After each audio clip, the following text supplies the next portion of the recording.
गर्मी में ठंडा ठंडा पखाल भात। शहर की भीड़भाड़ वाली एक सड़क के किनारे रोज सुबह एक छोटी सी दुकान लगती थी। दुकान पर न कोई बड़ा बोर्ड था, न कोई चमक दमक। बस मिट्टी के घड़े, केले के पत्ते और एक बड़ी सी हांडी में ठंडा ठंडा पखाल भात। इस दुकान को चलाते थे पति पत्नी मंगलू और चंपा।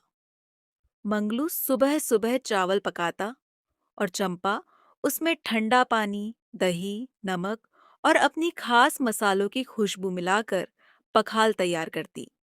मंगलू, देखना, आज पखाल में स्वाद ऐसा होना चाहिए कि खाने वाला उंगली चाटता रह जाए। अरे चंपा, तेरे हाथ का पखाल खाकर तो लोग रोज लौट कर आते हैं। अब और क्या चाहिए? लेकिन मंगलू और चंपा की यह दुकान हमेशा से नहीं थी। कुछ साल पहले दोनों अपने गांव में रहते थे। खेती छोटी थी और आमदनी उससे भी छोटी। गर्मियों के दिनों में जब खेतों में काम करना मुश्किल हो जाता, तब चंपा अक्सर घर में पखाल भात बनाया करती थी। एक दिन मंगलू खेत से थका हारा घर लौटा। चंपा, आज तो शरीर टूट गया। गर्मी ने जान निकाल दी। चंपा ने मुस्कुराकर सामने पखाल भात की थाली रख दी। पहले ये खा लो, ठंडा पखाल है। साथ में प्याज, हरी मिर्च और आलू भुजिया भी है। मंगलू ने पहला निवाला खाते ही राहत की सांस ली। वाह चंपा, तेरे हाथ के पखाल में तो गर्मी भी ठंडी पड़ जाए। चंपा हंसने लगी। उसी दिन मंगलू के मन में एक विचार आया। चंपा, अगर हम यही पखाल भात बाजार में बेचें तो? चंपा कुछ पल चुप रही। लोग खरीदेंगे क्या? क्यों नहीं? शहर में कितने लोग गर्मी में ठंडा और स्वादिष्ट खाना ढूंढते हैं। हमारा पखाल सस्ता भी होगा और पेट भी भर देगा। दोनों ने अगले दिन थोड़े से चावल, दही और मसालों से पखाल बनाया और गांव के बाजार में एक छोटी सी टोकरी लेकर बैठ गए। पहले दिन केवल 5 ग्राहक आए, दूसरे दिन 10। फिर धीरे धीरे लोगों को चंपा के हाथ के पखाल का स्वाद पसंद आने लगा। कुछ समय बाद मंगूलू और चंपा शहर आ गए और सड़क किनारे अपनी छोटी सी दुकान खोल ली।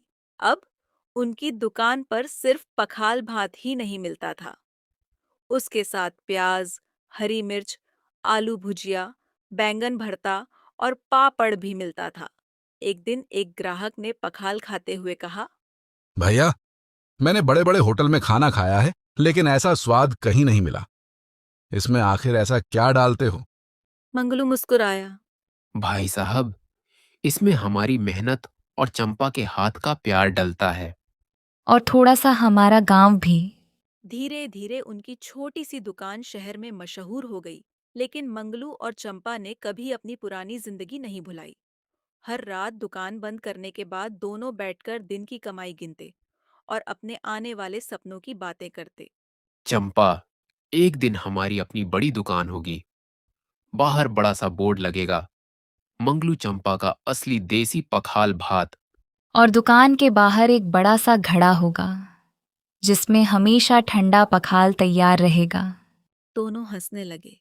उनका सपना अभी पूरा नहीं हुआ था, लेकिन उनकी मेहनत ने उन्हें एक ऐसी पहचान दे दी थी जिसकी उन्होंने कभी कल्पना भी नहीं की थी। आज भी गर्मी के दिनों में शहर की उस छोटी सी दुकान पर लंबी कतार लगती है। लोग कहते हैं, अगर असली गांव वाला स्वाद चखना है तो मंगलू और चंपा का पखाल भात जरूर खाना। और चंपा हर ग्राहक को मुस्कुराकर वही बात कहती है। खाना पेट से नहीं, दिल से बनाओ। स्वाद अपने आप याद रह जाता है। मंगलू और चंपा ने साबित कर दिया कि बड़ा काम करने के लिए बड़ी दुकान नहीं, बल्कि मेहनत, हुनर और एक दूसरे का साथ जरूरी होता है।